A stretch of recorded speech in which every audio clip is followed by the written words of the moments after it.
تین مواقع آتے ہیں جہاں پر بطور خاص اس کو اپنی حفاظت کرنی ہے. تو اس کو تین مواقع میں آپ ذرا کے سامنے نقل کر دوں. صرف یہ بہت بڑی میرے لیے بھی نصیحت ہوگی اور آپ کے لیے بھی.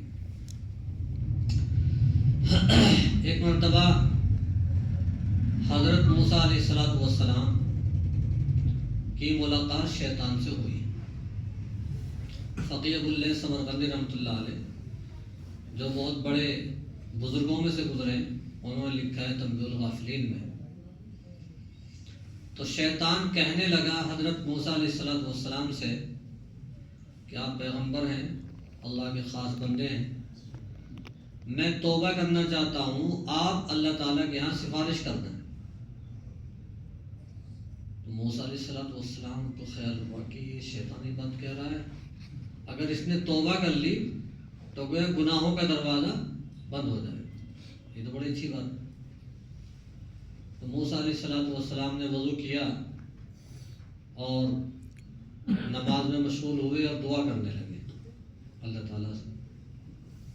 اور اللہ تعالیٰ کی بارگاہ میں یہ بات رکھی کہ شیطان جو ہے توبہ کرنا چاہتا ہے.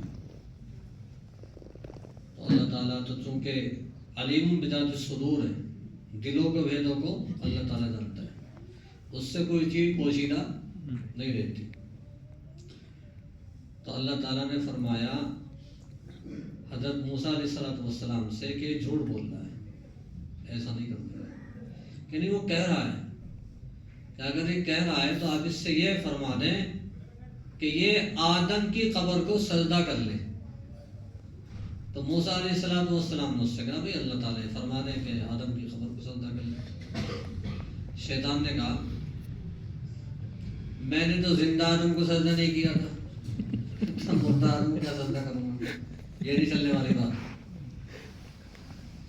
اللہ تعالیٰ تو واقعی علیم بذات الصدور ہے، پہلے کہتے تھے اللہ تعالیٰ قصہ ختم ہو گیا.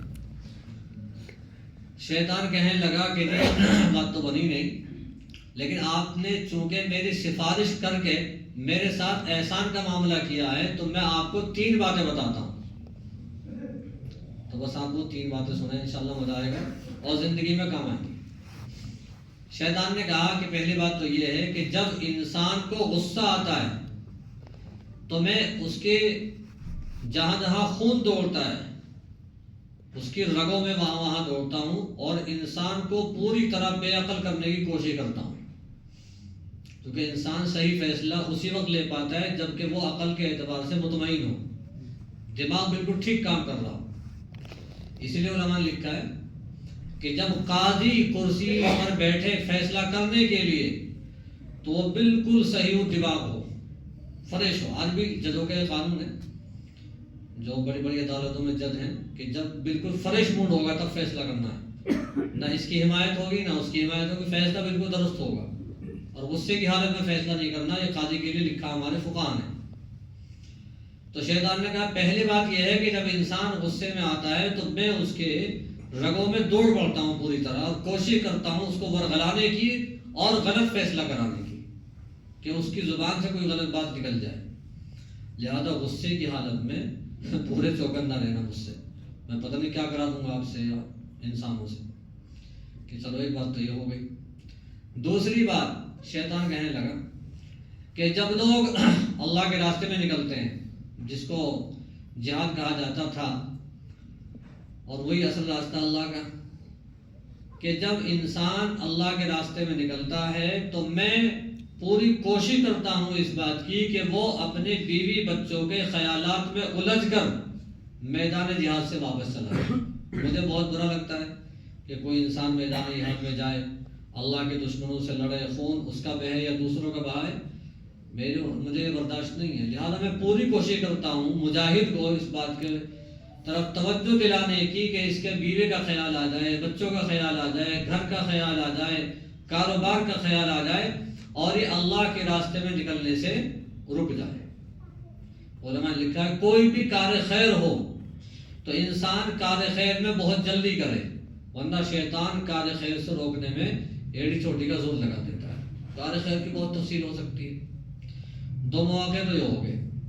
تیسری بات، تیسرا موقع سننے کی بات، یہ اور زیادہ عام بات ہے، آخری بات، شیطان نے کہا کہ جب کوئی مرد اور کوئی عورت اجنبی ہوتے ہیں اور تنہائی میں ہوتے ہیں، اجنبی مرد اجنبی عورت، لڑکا یا لڑکی تنہائی میں ہوتے ہیں، تو میں پوری کوشش کرتا ہوں اس بات کی کہ اس کے دل میں بھی اور اس کے دل میں بھی وسوسہ پیدا کروں، گندے خیالات کی میں بوچھار لگا دیتا ہوں، تاکہ وہ دونوں کسی حرکت میں ملوث ہو جائیں، تاکہ وہ دونوں کسی حرکت میں ملوث ہو جائیں، تو میں دونوں کے دلوں میں پوری کوشش کرتا ہوں گندے خیالات اور گندے وساوس پیدا کرنے کی، لہذا خلوت میں مجھ سے بچ کے رہنا۔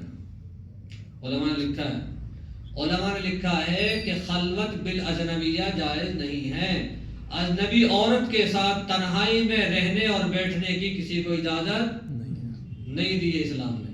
یہ اسلام کی بہت بڑی خوبی اور بہت بڑا کمال ہے، اور اسلام نے برائیوں کا سد باب کر دیا، روک دیا ہے بالکل۔ اسلام برائیوں سے بھی روکتا ہے اور برائیوں کے مقدمات سے بھی روکتا ہے۔ زنا حرام ہے اسلام میں، تو ساتھ ساتھ کیا کیا اسلام نے؟ زنا سے تو روکا ہی ہے، وَلَا تَقْرَبُوا الزِّنَا إِنَّهُ كَانَ فَاحِشَةً وَسَاءَ سَبِيلًا، اور ساتھ میں کیا فرمایا؟ قُل لِّلْمُؤْمِنِينَ يَغُضُّوا مِنْ أَبْصَارِهِمْ وَيَحْفَظُوا فُرُوجَهُمْ ذَلِكَ أَزْكَىٰ لَهُمْ إِنَّ اللَّهَ خَبِيرٌ بِمَا يَصْنَعُونَ۔ آپ مردوں سے کہہ دیں کہ اپنی نگاہیں کیا رکھیں؟ نیچے رکھیں۔ عورتوں کو الگ خطاب کر کے فرمایا وَقُل لِّلْمُؤْمِنَاتِ يَغْضُضْنَ مِنْ أَبْصَارِهِنَّ وَيَحْفَظْنَ فُرُوجَهُنَّ، آپ عورتوں سے بھی کہہ دیں کہ وہ بھی اپنی نگاہیں کیا رکھیں؟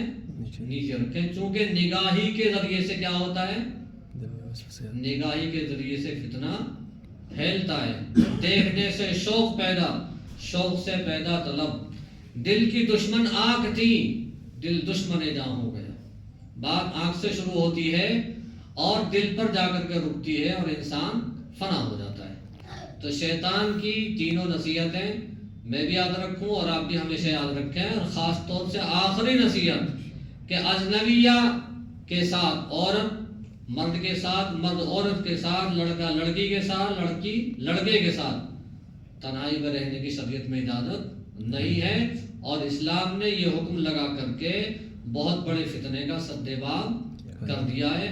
اللہ تعالیٰ مجھے بھی اور آپ کو بھی کہنے سننے سے زیادہ عمل کرنے کی توفیق عطا فرمائے۔